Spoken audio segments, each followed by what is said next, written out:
All right, today we are diving deep into one of the most exciting, most dynamic consumer markets on the entire planet, India.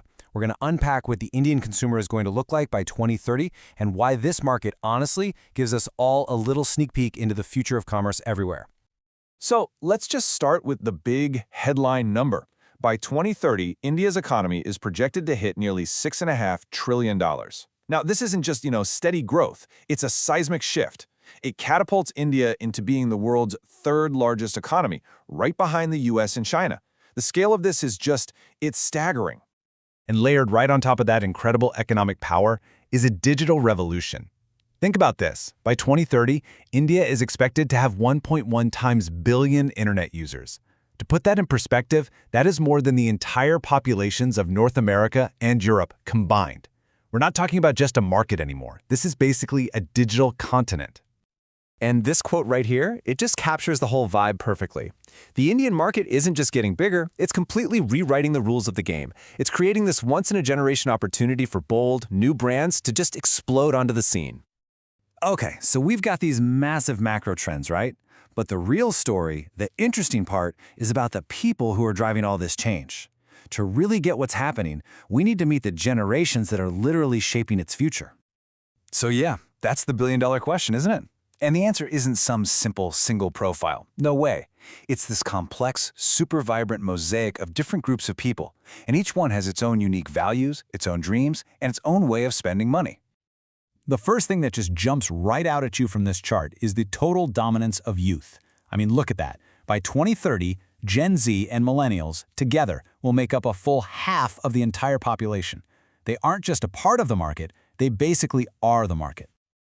And this right here really puts the global scale into perspective. We are talking about a combined consumer force of around 750 million people. That is double the current population of the United States. This is a group that brands around the world simply cannot afford to ignore. All right, let's start with the biggest piece of that pie, Gen Z. The report gives them this fascinating nickname that I think just perfectly sums up how they operate, the reverse generation. So why reverse? Well, it's two things. First, the influence flows up. They're the digital natives in the house, telling their parents what phone to buy, what apps to use. And second, they've got premium taste, but they are fiercely smart about value. They want the best stuff, but they are absolute masters at finding a deal. To make this all feel a bit more real, let's meet Mia. She's 21, navigating a world of firsts. First real job, first apartment. For her, looking good isn't about vanity, it's about her identity. She doesn't wait for brands to tell her what's cool. She's already seen it on Instagram, and she's defining her style on her own terms. And Mia's priorities. They're shaking up entire industries. Just look at where Gen Z's money is actually going. In beauty and personal care, they're shaping a market that's going to be worth over $19 billion. In fashion, they'll command a huge slice of a $100 billion industry, and their focus on fitness is fueling this insane triple-digit growth in things like gym wear. And here's the crucial shift in their mindset. It's a move away from all the technical jargon and towards real, tangible results. They don't want to hear about the complex science of niacinamide. They just want a product that says it's going to solve their problem and do it fast. It's all about solutions over ingredients. Okay, let's shift gears now to the second dominant force here, the millennials. If Gen Z is the reverse generation, then millennials are what the report calls the upgrade generation. And this is such a fundamental shift in how people think about value.